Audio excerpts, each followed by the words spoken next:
नमस्कार. आज आपण बोलूया गर्भाशय मुखाच्या कॅन्सर विषयी. भारतातल्या स्त्रिया निशब्दपणे यातना भोगताना दिसतात, पण गर्भाशय मुखाचा कॅन्सर म्हणजे ते गर्भाशय असते, ज्याच्यामध्ये बाळ मोठं होते, त्याचा जो खालचा भाग असतो त्याला गर्भाशय मुख म्हणतात. गर्भाशय मुखाचा कॅन्सर हा भारतामध्ये स्त्रियांना होणाऱ्या कॅन्सरमध्ये दुसऱ्या क्रमांकावर आहे आणि या कॅन्सरमुळे दरवर्षी लाखो नवीन स्त्रिया या कॅन्सरचा निदान होते. त्याचप्रमाणे जवळजवळ 70,000 स्त्रिया दरवर्षी ह्या कॅन्सरमुळे भारतात मृत्युमुखी पावतात. दर 7व्या मिनिटाला एक स्त्री या कॅन्सरमुळे मृत्युमुखी पावते. म्हणजे आपण आज हे बोलणार आहोत तेवढ्या वेळात कुठंतरी एक स्त्री गर्भाशय मुखाच्या कॅन्सरमुळे गेलेली असेल. हा कॅन्सर साधारण 35 ते 55च्या वयामध्ये होतो. म्हणजे स्त्रीच्या अतिशय करत्या वयामध्ये असतो.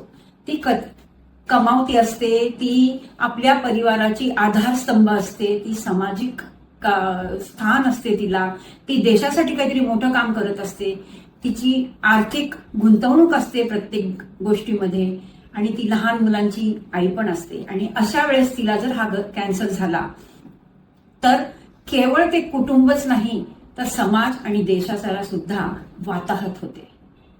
तसंच हा कॅन्सर होतो तेव्हा कळून येत नाही, कोणत्याही प्रकारची तक्रार उद्भवत नाही. जेव्हा तक्रारी सुरू होतात तेव्हा हा कॅन्सर इलाजाच्या पलीकडे पोचलेला असतो. पण एक खुशखबर आहे.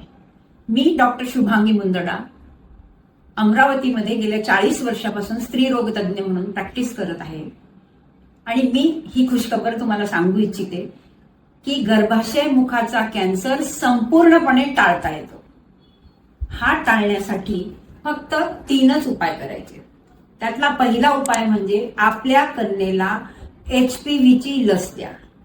दुसरा म्हणजे 30 वर्षानंतर आपल्या गर्भाशय मुखाची दर 3 ते 5 वर्षांनी नियमितपणे तपासणी करा.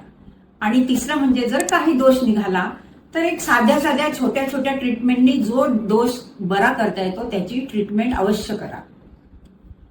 गर्भाशय मुखाच्या कॅन्सरवर निघालेली HPVची लस ही अतिशय परिणामकारक आहे, कारण गर्भाशय मुखाचा cancer HPV human papilloma virus नावाच्या विषाणूमुळे होतो. आणि ह्या विषाणूच्या विरुद्ध आता लस निघालेली आहे. ही लस वयाच्या 15व्या वर्षाच्या अगोदर प्रत्येक मुलीला दिली जाणे अत्यावश्यक आहे. आणि त्यासाठी ही लस जसं आपण धनुर्वाताचं इंजेक्शन घेतो की नाही, अगदी तशी साधी, कोणत्याही प्रकारच्या मोठ्या साईड इफेक्ट नसलेली आहे. अफवांना बळी पडू नका.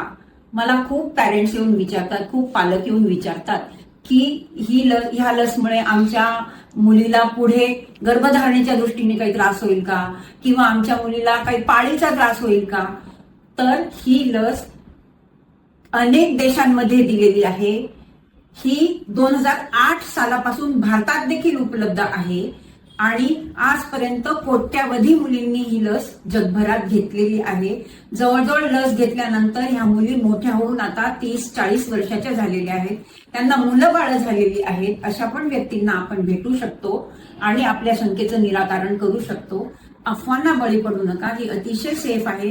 ह्याच्यामुळे कोणत्याही प्रकारचं वंध्यत्व येत नाही. उलट गर्भाशय मुखाचा कॅन्सर किंवा प्री कॅन्सर न झाल्यामुळे जे ट्रीटमेंटमुळे उद्या चालून गर्भाशयाला नुकसान पोचणार असतं ते पोचत नाही आणि तिची फर्टिलिटी, तिचं बाळ बनवण्याची क्षमता मात्र टिकवून ठेवली जाते.